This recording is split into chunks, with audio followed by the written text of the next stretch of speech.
What is going on, everybody? Been a diehard Pistons fan since 2003 and starting to get very optimistic about this Pistons team.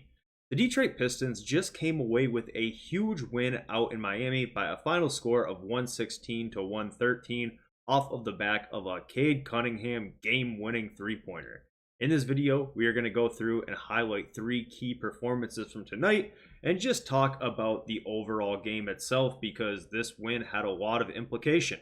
So, kicking things off, should be pretty obvious who the first player we're going to talk about is. Of course, it's Cade Cunningham. He finishes the night with 25 points, 12 boards, 11 assists for his ninth triple-double of the year, 11 of 25 from the field, and 3 of 4 from the three-point line, hitting the biggest three-pointer of the night with 0.6 seconds left on the clock, over the top of Bam Adebayo. Some might say that he didn't call a glass. He might say that he called game. Either way, it does not matter because it was probably the most clutch shot of Cade's career to date. Cade doesn't always get deferred to when we have last-second opportunities. Of course, Jaden Ivey has hit a few game winners this year, but normally in situations like that, they actually have Cade Cunningham taking the ball out of bounds as the inbounder. So seeing Cade be able to get a nice game winner on national TV definitely is something to be happy and excited about. Overall, was a great game for Cade. Of course, triple-double, game winner. What more can you ask for? There was very, very little to nitpick in this game for Cade. He did have like one turnover in crunch time that was a little bit frustrating after a monster block that he had to start the break. And that is me just trying to grasp for straws for one thing that did not go well for him tonight because overall, it was a great night for Cade. So, moving on, the next player that we do need to discuss is Ausar Thompson. Ausar finishes the night with 14 points to go along with 6 boards, 1 assist, 2 steals, and a block. He was 7 of 10 from the floor, and overall, he just played a very good game and had some huge moments in crunch time. Ausar Thompson has been not always in game-ending last 6-minute type of lineups for the Pistons this year. Even in a lot of the games that he started, we get down to the wire and Ausar isn't really seeing the floor that much. That was not at all the case tonight, and down the stretch it seemed like the right decision because when the game was hanging for grabs, Ausar had a few huge plays. There was one time where he forced a turnover in the backcourt which led to a free bucket for himself, and just a lot of big plays like that that really felt like they swung this game. Of course, he played incredible defense, as he always did. Had some tough matchups tonight against Hero at points, and down the stretch he was guarding Duncan Robinson a little bit, and he played really well on that end, as he does practically every game at this point.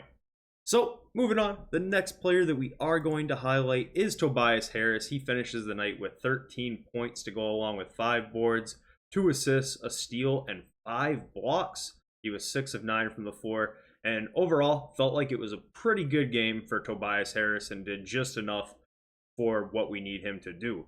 Tobias did play some really good defense tonight, as he has been mostly every game lately, where he had 5 blocks tonight. He doesn't do that every night, but he's been playing good defense, and I think that showed tonight, especially at certain times in the game when we needed stops. He was able to contribute to getting those. So overall, shout out to Tobias Harris. It was a tough decision on who to pick for the third key performance tonight because I thought that Ron Holland played a really good game as well. He only played 12 minutes though, but he was a big part of the team finding some success in the first half after a pretty rough first quarter where they were down 32 to 22 going into the second.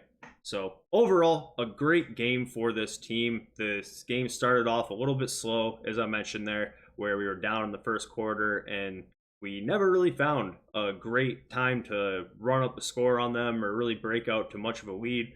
But when it came down to the last few minutes of the game, where it really mattered, they really looked really good. Honestly, they were able to force stops. They were able to force shot clock violations. They were able to get buckets on their own will, and they really deferred to Cade a lot down the stretch tonight.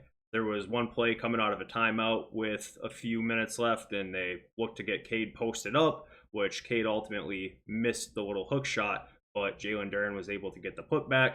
And of course, at the very end of the game, they definitely tried to get the ball into his hands, which was good to see because a lot of times they don't. There's been many situations like that this year where Cade's been the one taking the ball out of bounds, and they just don't really end up finding him to get the ball back to him at any point. So it was cool to see all of that. Really exciting win, especially just considering that this has so much implications for the playoffs.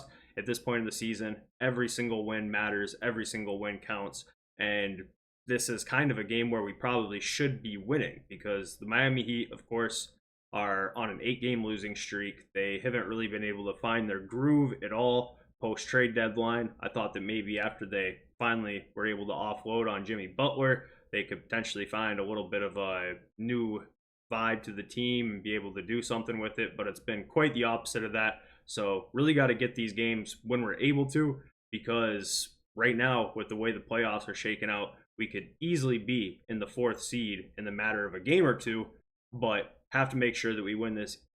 Don't want to say easy ones, but easier ones, because after this week we get the Mavs and Pelicans, but then it really ramps up and we start to see some pretty hard teams on the schedule after that to close out the year. So it was really nice to get this win tonight and really have no complaints at all about this game top to bottom. I think that it was really interesting to see a few different things down the stretch. As I mentioned, Ausar didn't really play all that much in a lot of end of game situations at certain points in this year, and Cade not always getting the ball on those last second shots. So it really did not go the way that I predicted it to, but it went really well. So maybe they are onto something with a couple of those things. And outside of that, seemed like everybody had a pretty good game. A couple of the bench guys didn't get as many minutes as they typically do. Simone with only 13, Holland with 12, Dennis with less than 20 himself. They kind of tightened up and played a lot of the starters a little bit more than sometimes they typically do, but that makes sense just considering how this game was flowing. There wasn't really any points throughout this game where there was much of a lead one way or the other, besides in the first quarter. After the Pistons were able to break back into it, it was a back and forth game with a ton of lead changes, so definitely checks out and makes sense there. So looking forward, got a few extra games here coming this week yet. We got Dallas coming up, which should be an interesting one because, of course, it's out there. It's Cade's hometown, which is cool. Ron's hometown as well. And Dallas has, of course, had a bunch of injuries after the Anthony Davis trade, so definitely could steal one there. And then we come back home to play the Pelicans again, who we just beat by 40 on Monday.